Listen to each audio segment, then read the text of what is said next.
नीचे बंगाल के पाल राजवंश इतिहास के स्रोत। बंगाल का पाल राजवंश इतिहास के स्रोत। पाल राजवंश का इतिहास प्राचीन और मध्यकालीन भारत के उन राजनीतिक अध्यायों में से है जिनकी पुनर्रचना मुख्यतः अभिलेखीय, साहित्यिक और विदेशी विवरणों के आधार पर की गई है। बंगाल के इतिहास में पाल राजवंश का उदय एक स्थिर और सुव्यवस्थित सत्ता की स्थापना का संकेत था, जिसने पूर्वी भारत को राजनीति, संस्कृति और धर्म के क्षेत्र में नई दिशा प्रदान की। पाल इतिहास के स्रोत विविध, व्यापक और महत्वपूर्ण हैं, क्योंकि इनके अभाव में हम न धर्मपाल, न देवपाल, न गोपाल के शासन को पूर्ण रूप में समझ सकते हैं।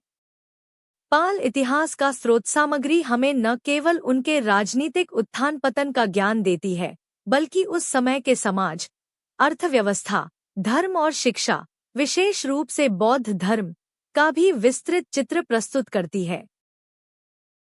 पाल काल के सबसे महत्वपूर्ण स्रोत ताम्रपत्र, अभिलेख और दानेतर शिलालेख हैं। इनमें देवपाल, धर्मपाल और नारायणपाल के ताम्रपत्र अत्यंत मूल्यवान माने जाते हैं। ये ताम्रपत्र भूमिदान, शासन व्यवस्था, प्रशासनिक पदों, करमुक्ति और दान प्राप्तकर्ताओं के नामों का स्पष्ट वर्णन करते हैं। ताम्रपत्रों से हमें यह भी ज्ञात होता है कि पाल शासक बौद्ध धर्म के समर्थक थे और उन्होंने अनेक विहारों, भिक्षुओं तथा बौद्ध संस्थानों को व्यापक भूमिदान प्रदान किए। ताम्रपत्रों की भाषा संस्कृत प्राकृत मिश्रित शैली में मिलती है और उनमें पाल शासन की प्रशासनिक संरचना का सूक्ष्म उल्लेख मिलता है। इन अभिलेखों में गोपाल के राज्याभिषेक, धर्मपाल के विजय अभियानों और देवपाल के व्यापक साम्राज्य का प्रमाण मिलता है। पाल काल के दूसरे महत्वपूर्ण स्रोत अनेक शिलालेख हैं, जिनमें विशेष रूप से बिहार और बंगाल क्षेत्र के पत्थर शिलालेख सम्मिलित हैं।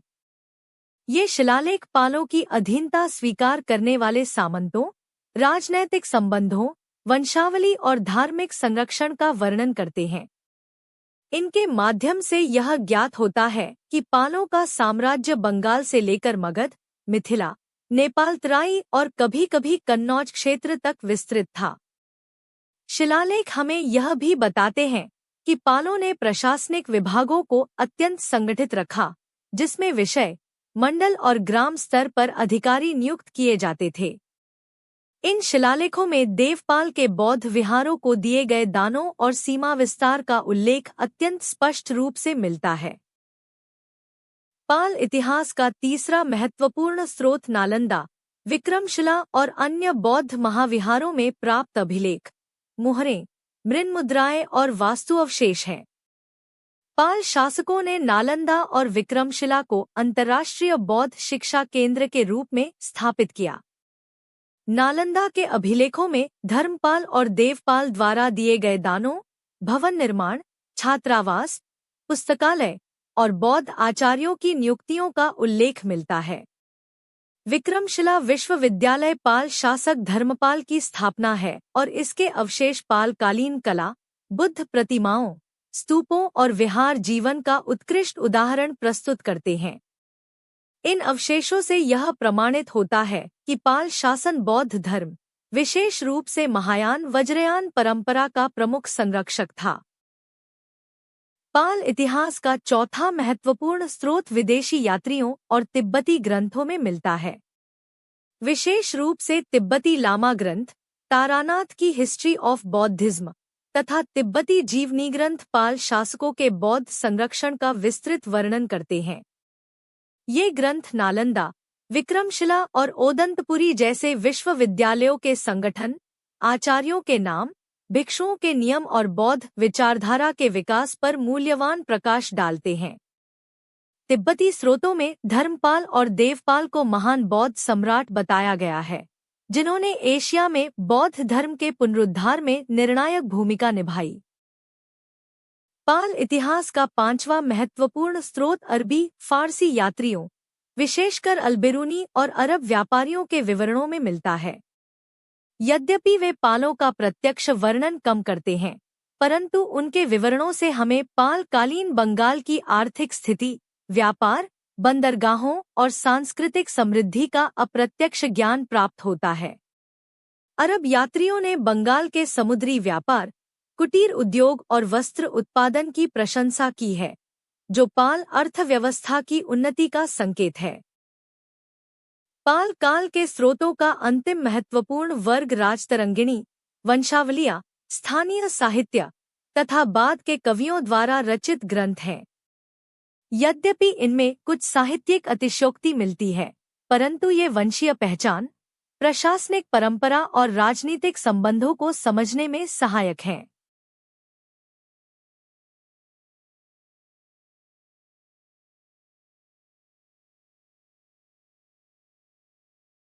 निष्कर्ष पाल राजवंश का इतिहास विभिन्न अभिलेखों, ताम्रपत्रों, विश्वविद्यालयीय अवशेषों, विदेशी यात्रियों और तिब्बती स्रोतों पर आधारित है।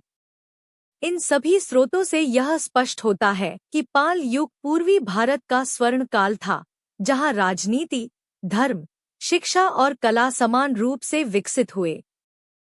पाल स्रोत न केवल उनके साम्राज्य के उत्थान पतन को समझने में सहायक हैं, बल्कि वे 7वीं से 12वीं शताब्दी के पूर्वी भारत के सामाजिक और सांस्कृतिक जीवन का सबसे विश्वसनीय चित्र भी प्रस्तुत करते हैं।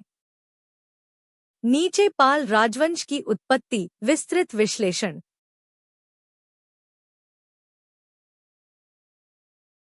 पाल राजवंश की उत्पत्ति गुप्तोत्तर काल की उस राजनीतिक परिस्थिति से गहराई से जुड़ी है जिसमें बंगाल का समूचा क्षेत्र अराजकता, सामंती संघर्षों और केंद्रीय सत्ता के अभाव से जूझ रहा था।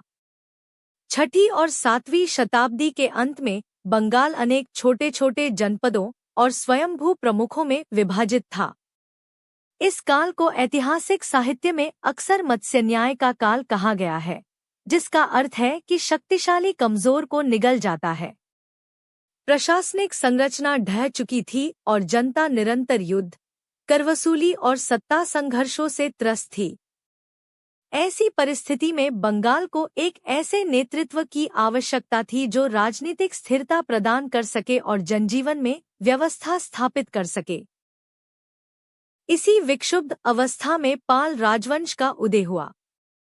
पाल वंश का प्रथम राजा गोपाल जनता द्वारा चुना गया शासक था।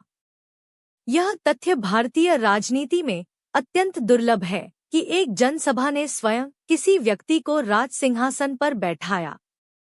राजतरंगिणी और तिब्बती स्रोत इस बात की पुष्टि करते हैं कि बंगाल के प्रजा समूहों, स्थानीय नेताओं और सामंतों ने मिलकर गोपाल को राजा चुना, क्योंकि वह सैन्य क्षमता, राजनीतिक व्यक्तित्व और नैतिक गुणों का धनी माना जाता था। गोपाल का राजा चुना जाना यह दर्शाता है कि बंगाल के समाज और सामंतों में सामूहिक नेतृत्व स्वीकार करने की राजनीतिक चेतना विकसित हो चुकी थी।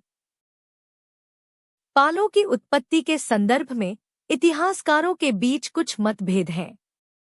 अधिकांश विद्वानों के अनुसार पाल शासक कायस्थ क्षत्रिय मूल के थे। उनकी जातिगत पहचान से अधिक महत्वपूर्ण यह है कि पाल वंश युद्धक क्षमता, राजकीय संस्कार और प्रशासनिक दक्षता रखने वाले उस वर्ग से आया था जिसने बंगाल की राजनीतिक अस्थिरता का सामना करने की क्षमता प्रदर्शित की। पाल नाम का उद्गम उनके शासन चिन्ह पाल अर्थात संरक्षक से भी माना जाता है। पाल वंश के सभी शासकों के नाम के अंत में पाल जोड़ा जाना इस बात का प्रतीक था कि वे राज्य के रक्षक और स्थिरता के प्रदाता हैं। पाल राजवंश की उत्पत्ति में एक और महत्वपूर्ण तत्व बंगाल की क्षेत्रीय सांस्कृतिक एकता है। बंगाल की 3 मुख्य भौगोलिक इकाइयां गौड़, राढ़ और वंग उस समय परस्पर संघर्ष में थी। गोपाल के सत्ता में आने के बाद पहली बार इन तीनों क्षेत्रों को एक एकीकृत राजनीतिक इकाई के रूप में संगठित किया गया। इस एकीकरण ने पाल साम्राज्य को स्थायी रूप से मजबूत किया और बंगाल की पहचान को एक एकीकृत राजनीतिक सांस्कृतिक प्रदेश के रूप में स्थापित किया। गोपाल के उदय के साथ ही बंगाल में केंद्रीय राजशक्ति की पुनर्स्थापना हुई। उसने आंतरिक शांति स्थापित की, सामंत विद्रोहों को नियंत्रित किया और व्यवस्था बहाल की। इसी स्थिरता की नींव पर उसके उत्तराधिकारी धर्मपाल और देवपाल ने विशाल साम्राज्य खड़ा किया। अतः पाल राजवंश की उत्पत्ति केवल एक वंश की शुरुआत नहीं, बल्कि बंगाल के राजनीतिक पुनरुत्थान का प्रतीक है। पालों की उत्पत्ति का व्यापक विश्लेषण इस तथ्य को रेखांकित करता है कि इस वंश का उद्भव परिस्थितियों की मांग, जनता की सहमति और एक शक्तिशाली सामंत युद्धवीर परिवार की नेतृत्व क्षमता के संयोजन से हुआ था। पाल वंश सत्ता का अचानक स्थापित राजघराना नहीं, बल्कि बंगाल की सामाजिक राजनीतिक चेतना और क्षेत्रीय आवश्यकताओं से निर्मित ऐतिहासिक परिणाम था। नीचे गोपाल का राजनीतिक इतिहास।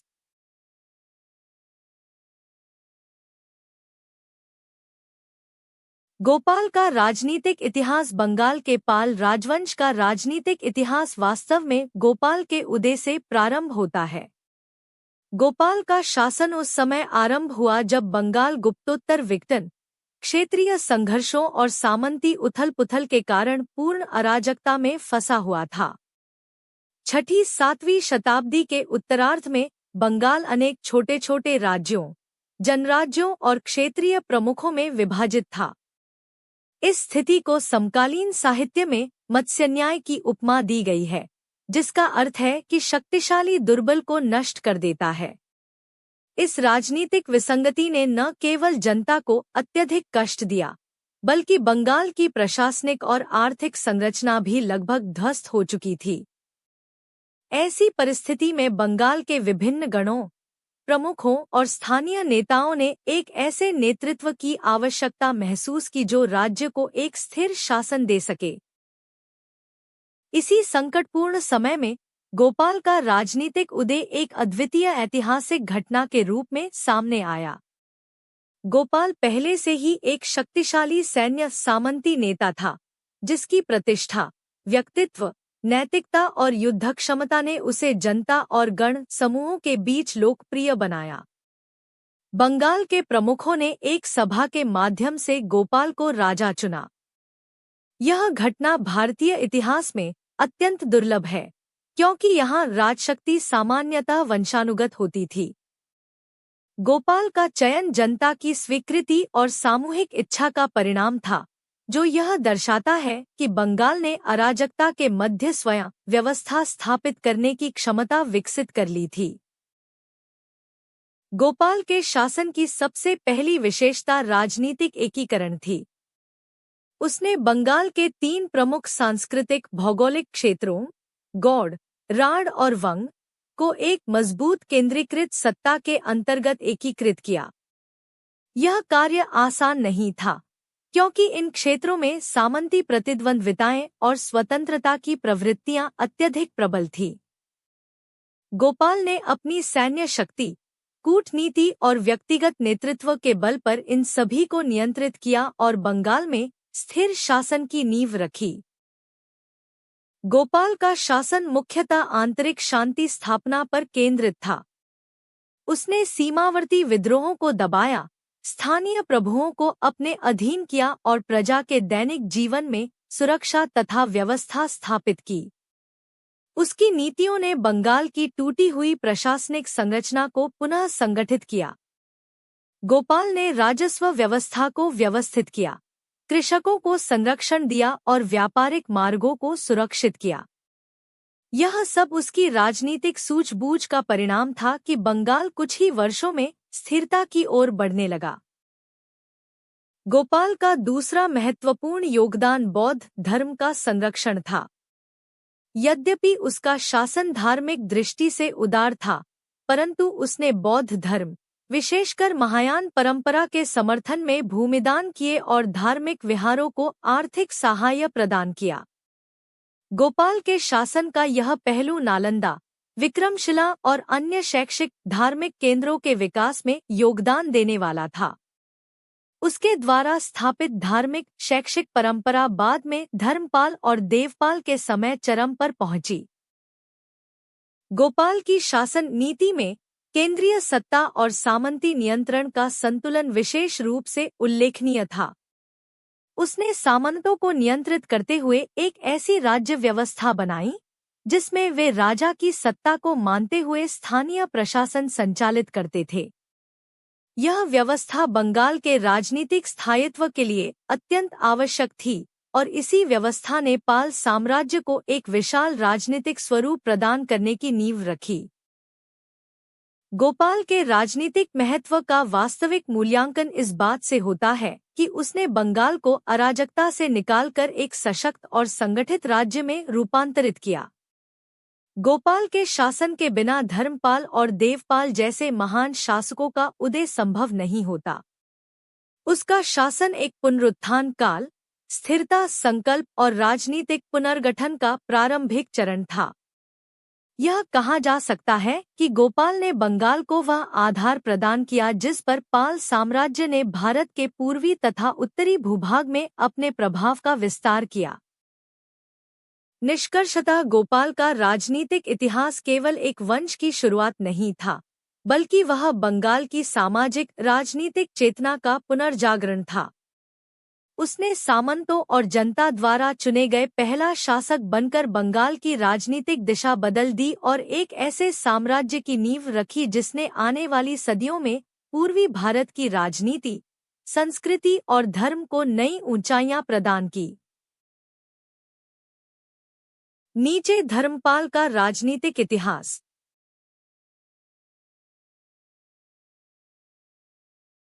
धर्मपाल का राजनीतिक इतिहास पाल साम्राज्य का वास्तविक विस्तार और प्रतिष्ठा धर्मपाल के शासन में प्राप्त होती है। गोपाल ने जिस राजनीतिक स्थिरता और प्रशासनिक एकता की नींव रखी थी, धर्मपाल ने उसे व्यापक साम्राज्यवादी रूप प्रदान किया।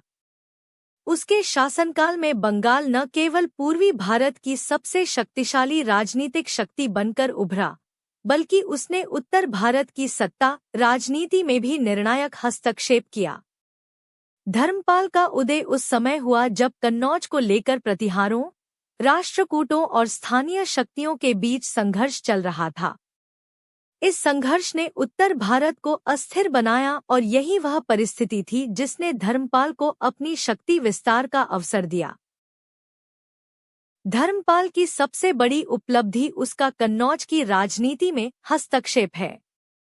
कन्नौज उस समय उत्तर भारतीय प्रभुता का प्रतीक था और जिस शक्ति का प्रभाव कन्नौज पर होता था, वही उत्तर भारत की अग्रणी शक्ति मानी जाती थी। धर्मपाल ने एक निर्णायक क्षण में कन्नौज की राजनीति में प्रवेश किया और कुछ समय के लिए स्वयं को कन्नौज का संरक्षक और निर्णायक शक्ति स्थापित कर दिया। तिब्बती व अन्य स्रोतों के अनुसार धर्मपाल ने कन्नौज में एक सभा आयोजित कर एक स्थानीय शासक को अपना अधीन राजा नियुक्त किया।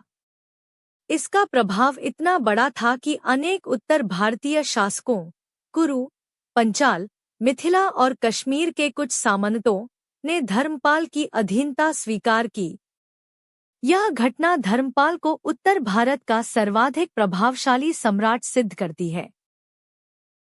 धर्मपाल के उदय के समय उसके सामने सबसे बड़ी चुनौती गुर्जर, प्रतिहार और राष्ट्रकूट शक्ति थी।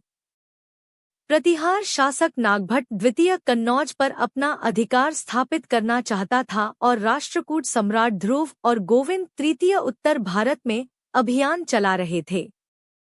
फिर भी धर्मपाल ने अपने राजनीतिक कौशल से ऐसी स्थिति निर्मित की कि बंगाल की केंद्रीय शक्ति सुरक्षित बनी रही और प्रतिहार राष्ट्रकूट संघर्ष के बीच वह स्वयं उत्तर भारत की निर्णायक शक्ति के रूप में उभरा।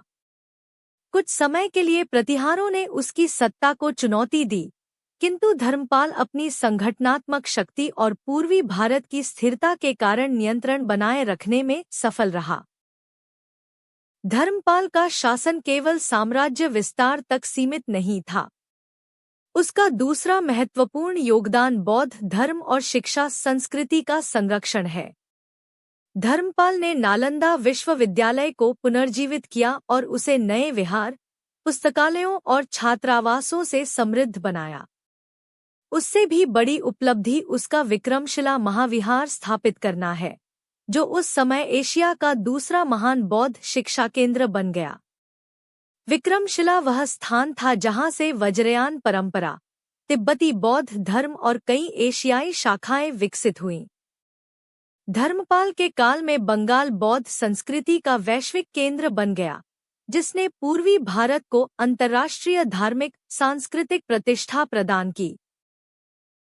धर्मपाल की प्रशासनिक नीति भी अत्यंत उल्लेखनीय थी। उसने सामंतों को नियंत्रित करने के साथ साथ उन्हें राज्य की सामरिक और आर्थिक संरचना में महत्वपूर्ण स्थान दिया। बंगाल, मगध, मिथिला और नेपाल तराई जैसे क्षेत्रों को अलग अलग प्रशासनिक इकाइयों में संगठित किया गया और कर व्यवस्था सुव्यवस्थित की गई। धर्मपाल का शासन आंतरिक सुरक्षा, कृषि विस्तार, व्यापारिक मार्गों की सुरक्षा और नगरपालिका व्यवस्था के विकास के लिए प्रशंसित है। उसकी राजनीति में सैन्य शक्ति के साथ साथ प्रशासनिक दक्षता और धार्मिक उदारता दोनों का संतुलन दिखाई देता है। धर्मपाल की राजनीतिक महत्ता का आकलन इस तथ्य से किया जाता है कि उसका शासन पाल साम्राज्य का स्वर्णकाल था। उसने बंगाल को उत्तर भारत के राजनीतिक केंद्र में स्थान दिलाया। यद्यपि प्रतिहार और राष्ट्रकूट शक्तियों से उसका संघर्ष चलता रहा, फिर भी धर्मपाल ने अपने साम्राज्य को सुरक्षित, स्थिर और प्रभावशाली बनाए रखा। उसके शासन में पाल साम्राज्य का भूगोल बंगाल, बिहार, उत्तर प्रदेश के कुछ क्षेत्र, ओडिशा, असम और नेपाल तराई तक फैल गया था। यह विस्तृत भूभाग धर्मपाल की सेनाओं, प्रशासन और कूटनीति के कारण संगठित रूप में बना रहा। धर्मपाल का निधन पाल साम्राज्य के लिए एक बड़ा धक्का था, परंतु उसके पुत्र देवपाल ने उसकी सत्ता को आगे बढ़ाया। धर्मपाल की विरासत में वह साम्राज्य था जिसने बंगाल को भारतीय इतिहास में पहली बार एक विस्तृत, शक्तिशाली और सांस्कृतिक रूप से समृद्ध केंद्र के रूप में स्थापित किया। धर्मपाल न केवल पाल वंश के इतिहास का महान शासक है, बल्कि भारत की प्रारंभिक मध्ययुगीन राजनीति का भी अग्रणी चरित्र है।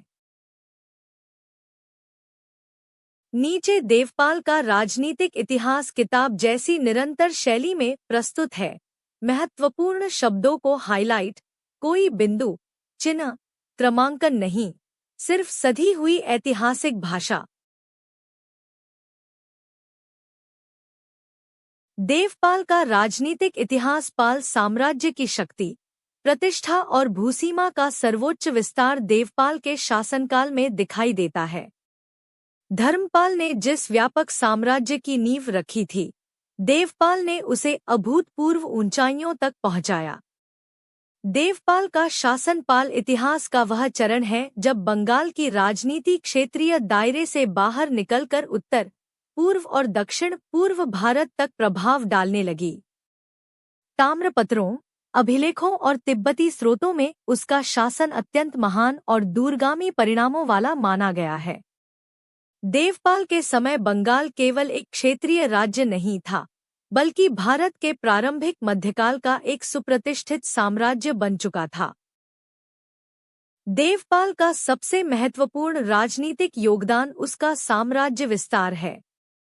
पाल अभिलेखों से पता चलता है कि उसके राज्य की सीमाएं बंगाल और मगध से आगे बढ़कर नेपाल तराई, मिथिला, उड़ीसा और असम तक फैल गई थी।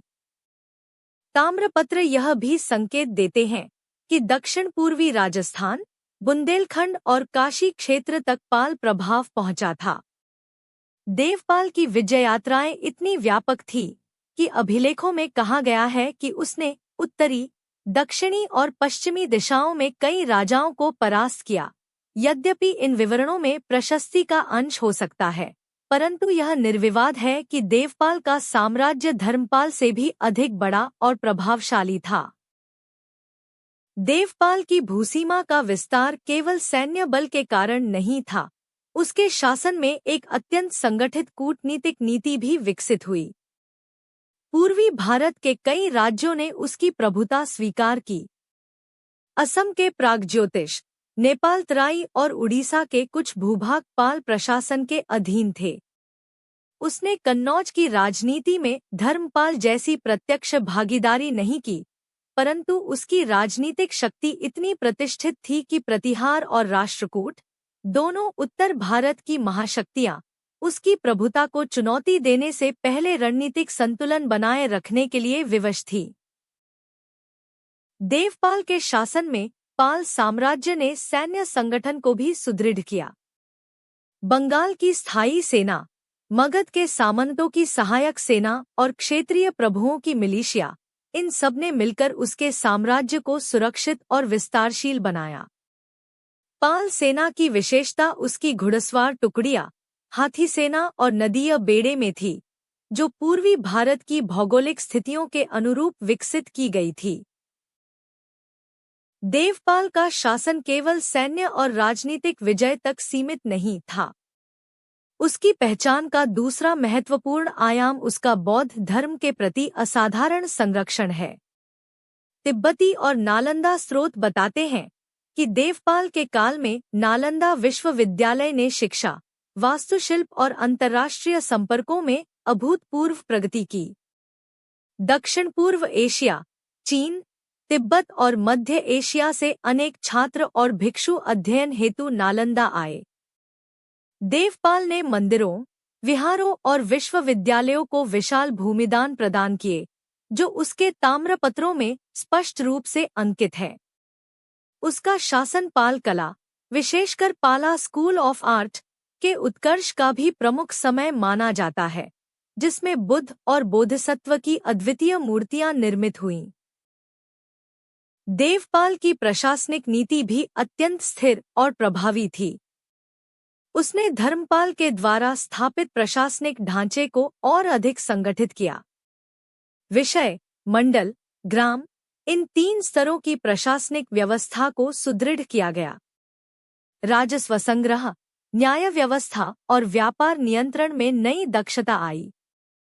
बंगाल का कृषि उत्पादन, नदी मार्गों का व्यापार और बंदरगाह गतिविधियां उसके शासन में और अधिक विकसित हुईं।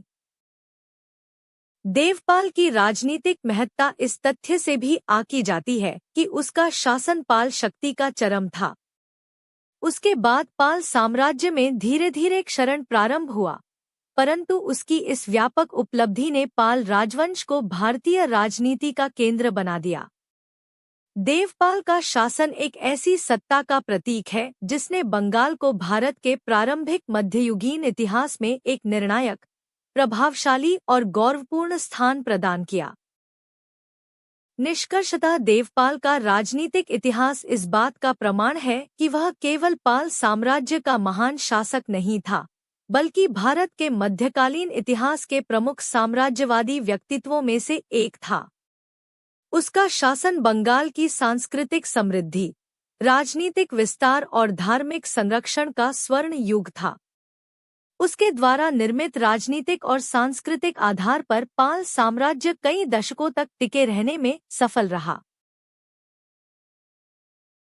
नीचे देवपाल के उत्तराधिकारियों का किताब जैसी निरंतर शैली में विस्तृत विश्लेषण दिया।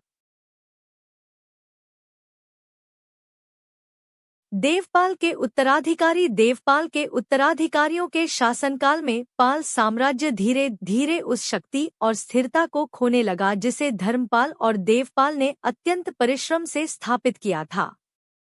देवपाल का शासन पाल वंश का सर्वोच्च चरण था, परंतु उसकी मृत्यु के बाद साम्राज्य का राजनीतिक संतुलन कमजोर होने लगा। इसके बाद जो शासक सत्ता में आए, वे अधिकतर परिस्थितियों के अनुसार शासन करते रहे, परंतु वे देवपाल जैसी दूरदर्शिता, सैन्य कौशल और साम्राज्यवादी दृष्टि नहीं रखते थे। परिणामस्वरूप पाल शक्ति उत्तर भारत में अपने पहले वाले प्रभाव को बनाए नहीं रख सकी। देवपाल के बाद सिंहासन पर उसका पुत्र महेंद्रपाल आया। महेंद्रपाल ने देवपाल की नीतियों को यथासंभव स्थिर रखने का प्रयत्न किया, परंतु उसके शासन में साम्राज्य के विभिन्न भागों में सामंतों की शक्ति बढ़ने लगी। बंगाल और मगध जैसे प्रमुख क्षेत्रों पर पाल सेना का नियंत्रण तो बना रहा, किंतु सीमा क्षेत्रों में विद्रोह और स्वतंत्रता की प्रवृत्ति बढ़ती गई। महेंद्रपाल के शासन में प्रशासनिक एकता कमजोर हुई और अनेक स्थानीय प्रभु अपनी स्वायत्तता की ओर बढ़ने लगे। महेंद्रपाल के बारे में विवरण अपेक्षाकृत कम मिलते हैं। परंतु अभिलेखीय संकेत बताते हैं कि उसने साम्राज्य को एक हद तक स्थिर रखा, परंतु वह न तो विस्तार कर सका और न ही पुराने वैभव को पूरी तरह बनाए रख सका। महेंद्रपाल के बाद पाल सिंहासन पर विग्रहपाल प्रथम आया। विग्रहपाल का शासन पाल इतिहास में संक्रमणकाल माना जाता है। इस काल में साम्राज्य पर बाहरी दबाव बढ़ने लगे थे। पूर्व में कामरूप, उत्तर में नेपाल तराई और पश्चिम में प्रतिहार शक्ति निरंतर बढ़ रही थी। विग्रहपाल इन चुनौतियों का प्रभावी रूप से सामना नहीं कर पाया। साम्राज्य के कई भागों में प्रशासनिक अधिकार स्थानीय कुलीनों के हाथ में जाने लगे। पाल ताम्रपत्र बताते हैं कि धार्मिक दान और पुरोहितों का प्रभाव इस समय भी जारी था, परंतु राजनीतिक शक्ति कमजोर होती जा रही थी। विग्रहपाल का शासन इस बात का संकेत है कि देवपाल के पश्चात पाल साम्राज्य अपनी संगठित शक्ति खोने लगा था। विग्रहपाल के बाद पाल साम्राज्य को पुनर्जीवित करने का महत्वपूर्ण प्रयास नारायणपाल ने किया। उसका शासन देवपाल की परंपरा को पुनः सक्रिय करने का प्रयास था। नारायणपाल ने प्रशासनिक सुधार किए, राजस्व व्यवस्था को संगठित किया और कुछ क्षेत्रों में सैन्य कार्रवाई भी की। ताम्रपत्र और बौद्ध स्रोत बताते हैं कि उसने नालंदा और विक्रमशिला को दान प्रदान किए और बौद्ध परंपरा का संरक्षण जारी रखा।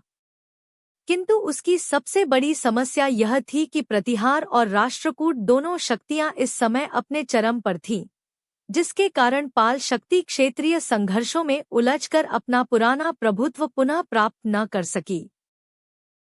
नारायणपाल के बाद पाल सिंहासन एक ऐसी स्थिति में पहुंच गया जहां उत्तराधिकार अस्थिर हो गया।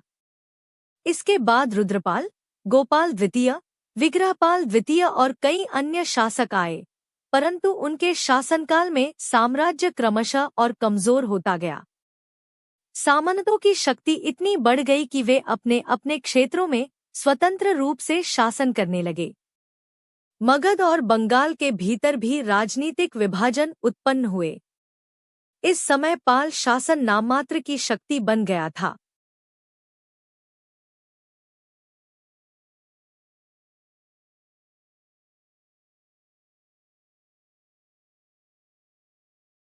पाल के काफी बाद की अवस्था है।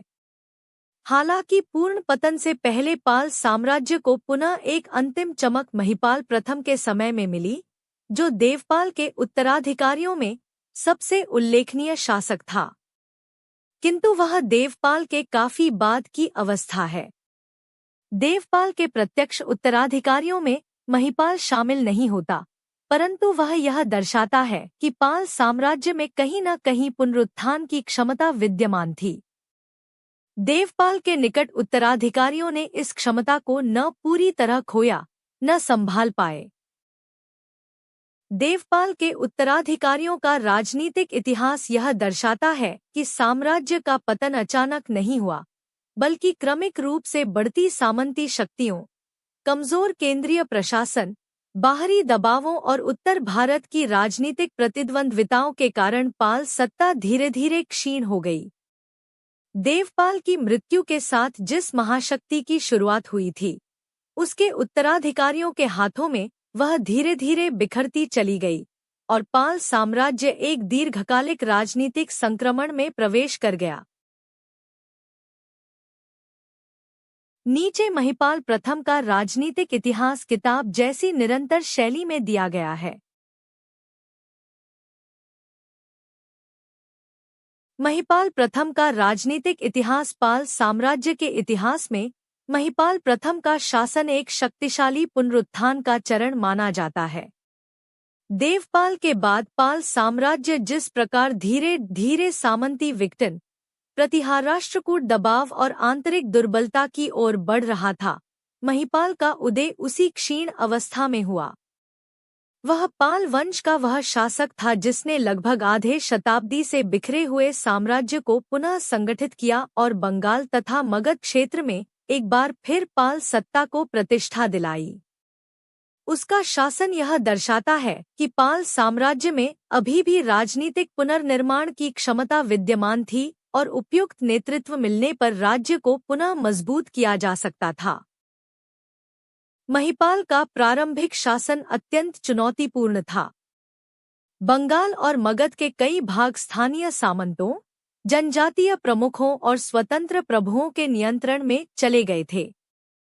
प्रतिहार शक्ति पश्चिम में अभी भी प्रभाव रखती थी और उत्तर में कामरूप तथा नेपालतराई पालों के लिए निरंतर चुनौती बने हुए थे। महिपाल ने इन परिस्थितियों में सबसे पहले अपने राज्य के आंतरिक भागों को सुरक्षित किया। उसने मगध और दक्षिण बंगाल के विद्रोही सामंतों को परास्त किया और एक दृढ़ सैन्य नेतृत्व प्रस्तुत किया। महिपाल की सैन्य क्षमता का सबसे बड़ा प्रमाण यह है कि उसने भील, खासी, कोल और अन्य पर्वतीय वनवासी जनजातियों के विद्रोहों को दबाया और राज्य की मुख्य प्रशासनिक इकाइयों पर पुनः नियंत्रण स्थापित किया। महिपाल की सबसे उल्लेखनीय उपलब्धियों में से एक उत्तरी बंगाल का पुनरुत्थान है। अत्यंत चुनौतीपूर्ण था। बंगाल और मगध के कई भाग स्थानीय सामंतों, जनजातीय प्रमुखों और स्वतंत्र प्रभुओं के नियंत्रण में चले गए थे। प्रतिहार शक्ति पश्चिम में अभी भी प्रभाव रखती थी और उत्तर में कामरूप तथा नेपालतराई पालों के लिए निरंतर चुनौती बने हुए थे। महिपाल ने इन परिस्थितियों में सबसे पहले अपने राज्य के आंतरिक भागों को सुरक्षित किया। उसने मगध और दक्षिण बंगाल के विद्रोही सामंतों को परास्त किया और एक दृढ़ सैन्य नेतृत्व प्रस्तुत किया। महिपाल की सैन्य क्षमता का सबसे बड़ा प्रमाण यह है कि उसने भील, खासी, कोल और अन्य पर्वतीय वनवासी जनजातियों के विद्रोहों को दबाया और राज्य की मुख्य प्रशासनिक इकाइयों पर पुनः नियंत्रण स्थापित किया। महिपाल की सबसे उल्लेखनीय उपलब्धियों में से एक उत्तरी बंगाल का पुनरुत्थान है। इस क्षेत्र में कई दशकों से राजनीतिक अराजकता थी और अनेक स्थानीय शासक स्वतंत्र रूप से शासन कर रहे थे। महिपाल ने इनके विरुद्ध अभियान चलाए और बंगाल के उत्तरी भाग को पाल सत्ता के अधीन लाया।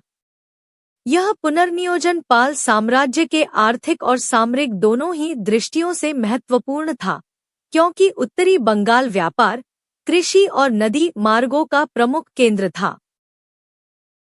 महिपाल का दूसरा महत्वपूर्ण योगदान ओडिशा और मगध की पुनरुद्धार नीति में दिखाई देता है। उसने दक्षिणी मगध में सामंतों पर नियंत्रण स्थापित किया और ओडिशा के कुछ भूभागों को पुनः पाल सत्ता में सम्मिलित किया। यह क्षेत्र लंबे समय से पाल नियंत्रण से बाहर हो चुका था, इसलिए महिपाल की यह विजय पाल साम्राज्य के पुनर्निर्माण का संकेत बन गई। उसकी राजनीतिक नीति क्षेत्रीय पुनरुत्थान पर आधारित थी, न कि अत्यधिक दूरस्थ अभियानों पर, जिससे उसकी सत्ता अधिक स्थायी बनी। महिपाल का शासन सांस्कृतिक और धार्मिक संरक्षण के संदर्भ में भी अत्यंत महत्वपूर्ण है। वह पाल परंपरा के अनुरूप बौद्ध धर्म, विशेषकर महायान वज्रयान धारा का संरक्षक था। नालंदा और विक्रमशिला विश्वविद्यालय उसके शासन में सुरक्षित रहे और इन केंद्रों ने तिब्बती और दक्षिण पूर्व एशियाई भिक्षुओं के लिए अपनी परंपरा जारी रखी। महिपाल के समय पाल कला की प्रतिष्ठित परंपरा, जिसे पाला स्कूल ऑफ आर्ट कहा जाता है, ने अपनी विशिष्ट शैली को और भी परिष्कृत किया। बुद्ध प्रतिमाओं, बोधिसत्वों और तांत्रिक बौद्ध आकृतियों के उत्कृष्ट रूप इसी काल में अधिक प्रचलित हुए। महिपाल की प्रशासनिक नीति स्थिरता और पुनर्गठन पर आधारित थी। उसने राजस्व व्यवस्था को सुदृढ़ किया, विषय और मंडल स्तर पर अधिकारियों की नियुक्तियों में सुधार किया और कृषि तथा व्यापारिक मार्गों की सुरक्षा को प्राथमिकता दी। पाल ताम्रपत्रों में महिपाल के दानों का उल्लेख मिलता है, जो यह दर्शाता है कि उसने धार्मिक संस्थानों को आर्थिक सहायता प्रदान की, किंतु साथ ही राजस्व को नियंत्रित भी किया। उसके प्रशासन में सामंतों को पुनः केंद्र के अधीन लाने का प्रयत्न स्पष्ट दिखाई देता है, क्योंकि पाल साम्राज्य का पतन मूलतः सामंती स्वायत्तता के बढ़ने से ही उत्पन्न हुआ था। महत्वपूर्ण यह भी है कि महिपाल के शासन में पाल साम्राज्य एक बार फिर राजनीतिक मानचित्र पर प्रमुख शक्ति के रूप में उभरा। यद्यपि वह देवपाल की तरह व्यापक साम्राज्यवादी विस्तार नहीं कर पाया, लेकिन उसने वह स्थिरता और नियंत्रण स्थापित कर दिया जिसके अभाव में पाल सत्ता पूर्णतः समाप्त हो सकती थी।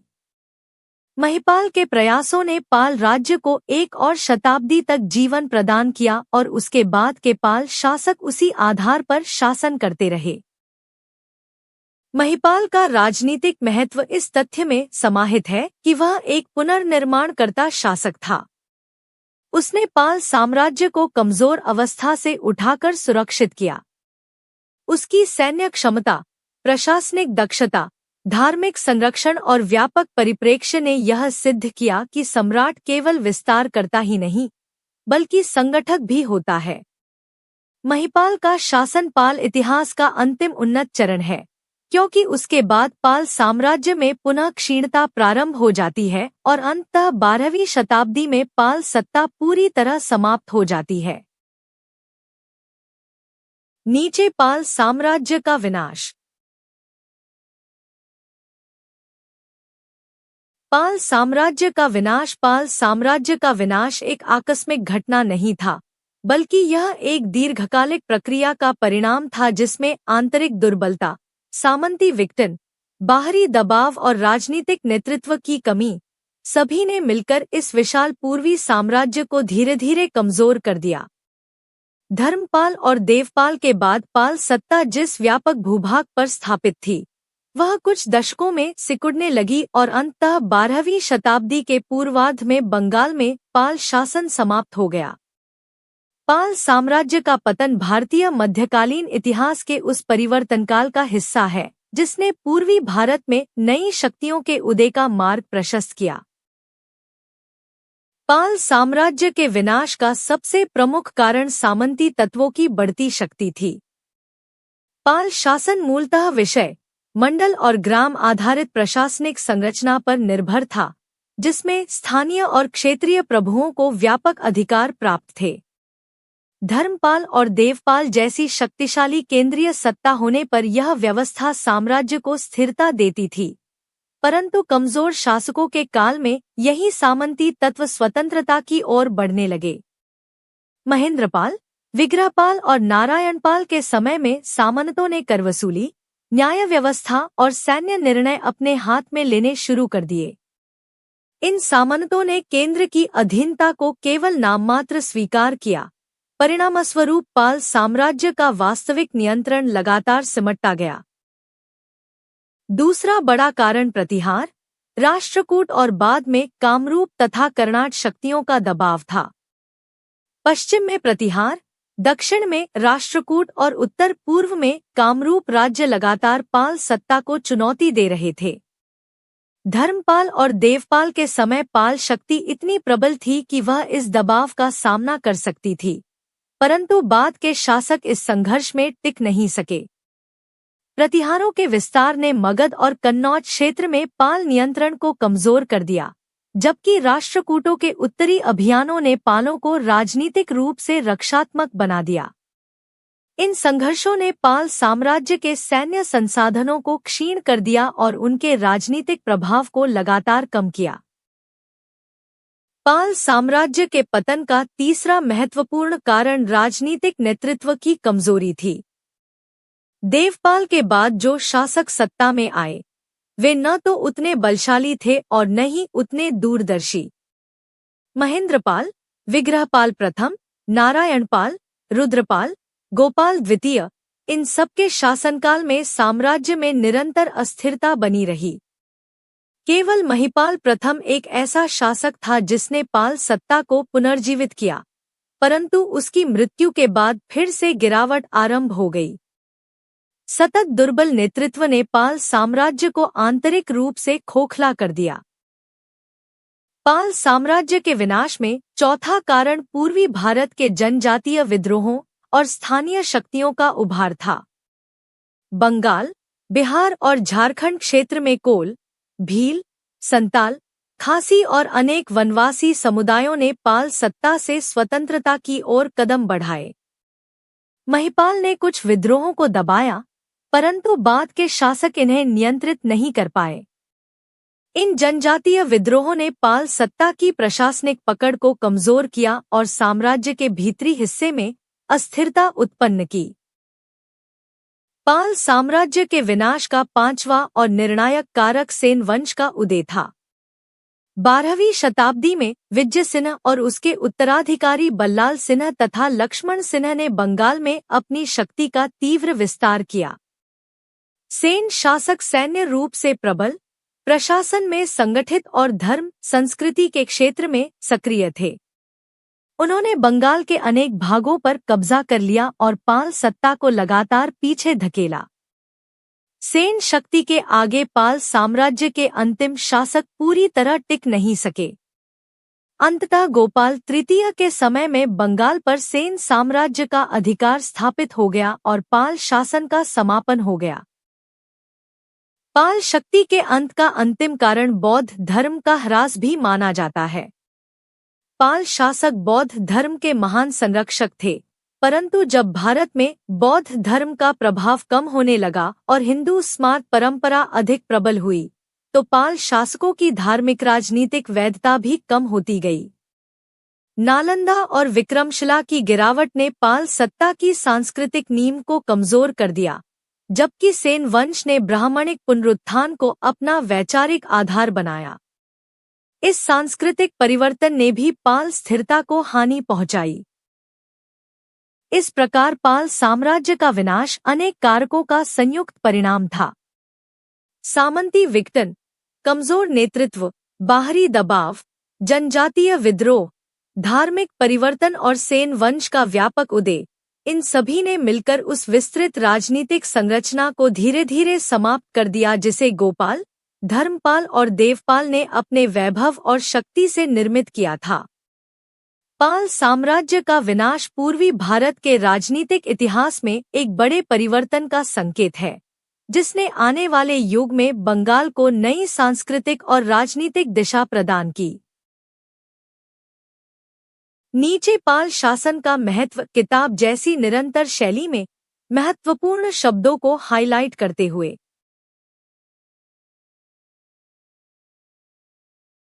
पाल शासन का महत्व। पाल शासन भारतीय इतिहास में एक ऐसे राजवंश का प्रतीक है जिसने गुप्तोत्तर काल की राजनीतिक अव्यवस्था के बीच पूर्वी भारत को स्थिरता, साम्राज्यवादी शक्ति और सांस्कृतिक गरिमा प्रदान की। पाल वंश की भूमिका केवल क्षेत्रीय सत्ता स्थापित करने तक सीमित नहीं थी, बल्कि यह वह शक्ति थी जिसने बंगाल, मगध और बिहार को एक संगठित राजनीतिक इकाई में रूपांतरित किया। पाल शासन का महत्व इस बात में निहित है कि यह पूर्वी भारत का पहला और सबसे स्थायी बृहद साम्राज्य था, जिसने राजनीति, धर्म, संस्कृति और शिक्षा के क्षेत्र में गहरे और दूरगामी प्रभाव छोड़े। पाल शासन का सबसे महत्वपूर्ण पक्ष यह था कि उसने पूर्वी भारत में राजनीतिक एकता स्थापित की। गोपाल द्वारा अराजकता में डूबे बंगाल को एक शक्तिशाली राज्य में परिवर्तित करना, धर्मपाल द्वारा कन्नौज की राजनीति में हस्तक्षेप और देवपाल द्वारा साम्राज्य का विस्तार, ये सभी घटनाएं यह दर्शाती हैं कि पाल शक्ति ने पूर्वी भारत को पहली बार एक केंद्रीय सत्ता के अंतर्गत संगठित किया। यह केंद्रीय सुदृढ़ता ही थी जिसने पालों को प्रतिहार और राष्ट्रकूट जैसे समकालीन महाशक्तियों की चुनौती का सामना करने में सक्षम बनाया। पाल शासन का दूसरा बड़ा महत्व उसके बौद्ध धर्म के संरक्षण में निहित है। पाल शासक भारत में बौद्ध धर्म के अंतिम महान संरक्षक थे। नालंदा, विक्रमशिला और ओदंतपुरी जैसे विश्व प्रसिद्ध महाविहारों को पालों ने पुनर्जीवित किया, पुनर्निर्मित किया और व्यापक भूमिदान प्रदान किए। धर्मपाल द्वारा विक्रमशिला विश्वविद्यालय की स्थापना और देवपाल द्वारा नालंदा को अंतर्राष्ट्रीय केंद्र बनाना इस संरक्षण की सर्वोच्च अभिव्यक्ति है। पाल शासन के कारण ही तिब्बत, चीन, सुमात्रा और दक्षिण पूर्व एशिया में बौद्ध धर्म का पुनरुत्थान हुआ और वज्रयान परंपरा को व्यापक प्रतिष्ठा मिली। पालों के संरक्षण के बिना बौद्ध धर्म का अंतर्राष्ट्रीय सांस्कृतिक प्रभाव इस रूप में संभव नहीं था। पाल शासन का महत्व कला और मूर्तिकला के उत्कर्ष में भी देखा जाता है। पाल कालीन कला, जिसे पाला स्कूल ऑफ आर्ट कहा जाता है, भारतीय मूर्तिकला के इतिहास में स्वर्ण काल मानी जाती है। काले बेसाल्ट पत्थर पर निर्मित बुद्ध और बोधिसत्व की मूर्तियां अपनी कोमलता, आध्यात्मिक भाव और सौंदर्यपूर्ण अनुपात के लिए पूरे एशिया में प्रसिद्ध हुईं। यह शैली तिब्बती और नेपाली कला पर निर्णायक प्रभाव छोड़ती है। पाल शासन का सांस्कृतिक योगदान केवल मूर्तिकला तक नहीं है, बल्कि चित्रकला, धातु प्रतिमाओं और तांत्रिक कला के क्षेत्र में भी यह युग अत्यंत समृद्ध रहा। पाल शासन की आर्थिक और प्रशासनिक महत्ता भी अत्यंत उल्लेखनीय है। पालों ने विषय, मंडल और ग्राम आधारित प्रशासन को सुव्यवस्थित किया और कृषि, व्यापार तथा नदी मार्गों पर आधारित अर्थव्यवस्था को सुरक्षित रखा। बंगाल के बंदरगाह, मगध की कृषि भूमि और उत्तर बिहार के व्यापारिक मार्ग पाल शासन में अत्यंत सक्रिय रहे। यह वही काल था जब पूर्वी भारत व्यापारिक रूप से दक्षिण पूर्व एशिया से जुड़ा और नदी आधारित अर्थव्यवस्था के कारण क्षेत्र अभूतपूर्व समृद्धि प्राप्त कर सका। पाल प्रशासन में भूमिदान, कर व्यवस्था और सैन्य संगठन का संतुलन साफ दिखाई देता है, जिससे राज्य की स्थिरता बनी रहती थी। पाल शासन का महत्व भारतीय राजनीति में इस तथ्य से भी स्पष्ट है कि यह प्रथम भारतीय राजवंश था जिसने बंगाल को राष्ट्रीय राजनीतिक परिदृश्य पर केंद्रीय स्थान दिलाया। धर्मपाल के समय बंगाल उत्तर भारत की राजनीति का निर्णायक केंद्र बना और देवपाल ने साम्राज्य को एक नए विस्तार तक पहुंचाया। इसने यह सिद्ध किया कि भारत में राजनीतिक केंद्र केवल गंगा यमुना दोआब तक सीमित नहीं है, बल्कि पूर्वी भारत भी सशक्त केंद्रीय सत्ता स्थापित कर सकता है। पाल शासन का धार्मिक, सांस्कृतिक और राजनीतिक प्रभाव इतना व्यापक था कि इसके बाद आने वाले सेन, गहड़वाल और अन्य वंशों ने भी पाल संरचनाओं, प्रशासनिक ढांचों और सांस्कृतिक परंपराओं को अपनाया। पाल शासन भारत के मध्ययुगीन काल का वह स्तंभ है जिसने राजनीतिक संतुलन, सांस्कृतिक उन्नति और अंतर्राष्ट्रीय धार्मिक संपर्कों को दीर्घकालीन आधार प्रदान किया। इस प्रकार पाल शासन का महत्व केवल इस बात में नहीं है कि उन्होंने एक विशाल साम्राज्य स्थापित किया, बल्कि इस बात में है कि उन्होंने पूर्वी भारत को इतिहास के सबसे ऊंचे सांस्कृतिक, धार्मिक और राजनीतिक शिखर पर पहुंचाया। पाल वंश की विरासत भारतीय इतिहास की उन दुर्लभ परंपराओं में से है जो शक्ति, विद्या और संस्कृति तीनों का संतुलन प्रस्तुत करती है। नीचे पाल काल की कला एवं स्थापत्य किताब जैसी निरंतर शैली में प्रस्तुत है। महत्वपूर्ण शब्द हाइलाइट। पाल काल की कला एवं स्थापत्य भारतीय कला इतिहास में पाल युग को एक विशिष्ट और गौरवपूर्ण स्थान प्राप्त है, क्योंकि यह वह समय था जब पूर्वी भारत, विशेषकर बंगाल और मगध, कला, स्थापत्य और धार्मिक सौंदर्यबोध के क्षेत्र में एक अद्वितीय विकास के दौर से गुजरा। पाल काल की कला केवल सौंदर्य की अभिव्यक्ति नहीं थी, बल्कि यह उस गहन आध्यात्मिक, दार्शनिक और सांस्कृतिक चेतना का परिणाम थी जिसने बौद्ध धर्म की महायान वज्रयान परंपरा को अपने शिखर पर पहुंचा दिया। यह काल भारतीय उपमहाद्वीप में मूर्तिकला, धातुकला, स्थापत्य और बौद्ध तांत्रिक कला की ऐसी विशिष्ट शैली का विकास करता है जिसे आज पाला स्कूल ऑफ आर्ट के नाम से संपूर्ण विश्व में मान्यता प्राप्त है। पाल कला की सबसे महत्वपूर्ण विशेषता उसकी मूर्तिकला है। इस काल में निर्मित मूर्तियां काले बेसाल्ट पत्थर, क्लोराइट और स्लेट पर बनाई गईं, जिनमें रेखाओं की शुद्धता, देह की लयात्मकता और आध्यात्मिक गहराई का अद्भुत संतुलन दिखता है। बुद्ध और बोधिसत्व की मूर्तियों में चेहरों पर गंभीर शांति, आंखों में आध्यात्मिक ध्यान और देह में कोमल गोलाई एक विशिष्ट शैली का निर्माण करती है। इस काल की मूर्तियों में बुद्ध के ध्यान मुद्रा, भूतलोहना, भद्रासन और वज्रासन रूप विशेष रूप से उल्लेखनीय हैं। पाल कलाकारों ने तांत्रिक बौद्ध देवी देवताओं तारा, मंजुश्री, अवलोकितेश्वर, वज्रपाणि के रूपों को भी अत्यंत सजीव और जटिल प्रतीकों के साथ चित्रित किया, जिससे पाल कला के आध्यात्मिक सांकेतिक स्वरूप को समझा जा सकता है। धातुकला पाल कला का दूसरा महत्वपूर्ण पक्ष है। सोना, चांदी और विशेष रूप से पीतल तथा कांस्य पर निर्मित प्रतिमाएं पाल युग की धातुकला की उत्कृष्ट परंपरा को दिखाती हैं। ये प्रतिमाएं ऊंचे स्तर की तकनीकी दक्षता, नक्काशी की महीनता और अलंकरण के सूक्ष्म स्वरूप से भरपूर हैं।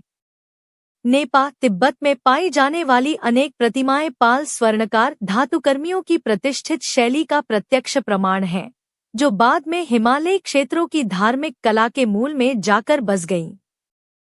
पाल धातुकला में वज्रयान छवियों, बहुभुजाओं वाले देवस्वरूपों और तांत्रिक मूर्तियों का विशेष स्थान रहा है। स्थापत्य कला के क्षेत्र में पाल युग ने बौद्ध महाविहारों और विश्वविद्यालयों की एक अनूठी परंपरा को जन्म दिया। नालंदा, विक्रमशिला और ओदंतपुरी, ये तीनों पाल निर्माण के सबसे बड़े केंद्र थे। इन विश्वविद्यालयों की वास्तु योजना विशाल प्रांगणों, बहुकक्षीय छात्रावासों, ध्यान कक्षों, पुस्तकालयों, सभागारों और स्तूप विहार संयोजन की एक सुविचारित संरचना प्रस्तुत करती है। नालंदा में पाए गए बहुतल पुस्तकालय और विशाल प्रांगण पाल स्थापत्य की जटिलता का प्रमाण है। विक्रमशिला की योजना 8 दिशाओं में फैले विहार खंडों और केंद्रीय प्रांगण के चारों ओर व्यवस्थित अनुशासन का परिचायक है। इन महाविहारों की स्थापत्य शैली में ईंटों, पत्थरों, लकड़ी और टेराकोटा का संयुक्त उपयोग दिखाई देता है। पाल स्थापत्य की एक और विशेषता स्तूप और विहार निर्माण है। स्तूपों के अर्धगोलाकार गुंबद, अलंकृत आधार, 4 द्वार मंडल और तांत्रिक चिन्हों का प्रयोग, ये सभी बौद्ध स्थापत्य के विकास का प्रमाण है। पाल स्तूपों में बाहरी सज्जा की अपेक्षा आंतरिक ज्यामिति और पवित्र स्थान की प्रतीक व्यवस्था अधिक महत्वपूर्ण होती थी। पाल कला के अनेक स्तूप आज भी बिहार, बंगाल और नेपाल तराई क्षेत्र में पाए जाते हैं। पाल युग का एक दुर्लभ कलात्मक योगदान टेराकोटा कला है। बंगाल के विभिन्न क्षेत्रों से प्राप्त टेराकोटा पट्टिकाएं ग्रामीण जीवन, नृत्य, संगीत, पशुपक्षी और तांत्रिक प्रतीकों की सूक्ष्म छवियां प्रस्तुत करती हैं। इन पट्टिकाओं में विभिन्न कथाओं, लोक परंपराओं और धार्मिक कहानियों का जीवंत चित्रण पाल कला की जनसांस्कृतिक जड़ों को उजागर करता है। पाल कला का प्रभाव भारत से बाहर दक्षिण पूर्व एशिया, तिब्बत और नेपाल तक फैला। पाल शैली के आधार पर तिब्बती बौद्ध चित्रकला और नेपाली धातु कला ने अपनी विशिष्ट पहचान विकसित की। आज भी तिब्बत की थांका चित्रकला और नेपाल की काष्ठ पीतल प्रतिमाएं पाल शैली की पुनरावृत्ति मानी जाती हैं। इस प्रकार पाल काल की कला और स्थापत्य केवल एक क्षेत्रीय शैली नहीं थी, बल्कि यह भारतीय उपमहाद्वीप के मध्यकालीन सांस्कृतिक विकास का वह केंद्र था जिसने बुद्ध, बोधिसत्व, तांत्रिक प्रतीकों और विश्वविद्यालयीय परंपराओं को एक विशिष्ट सौंदर्य में ढाल दिया। पाल कला आध्यात्मिकता, तकनीकी दक्षता और प्रतीकात्मक तीव्रता का ऐसा अद्भुत संगम है, जो भारतीय कला इतिहास के सर्वश्रेष्ठ युगों में से एक के रूप में आज भी स्मरण किया जाता है। Please like, subscribe and comment.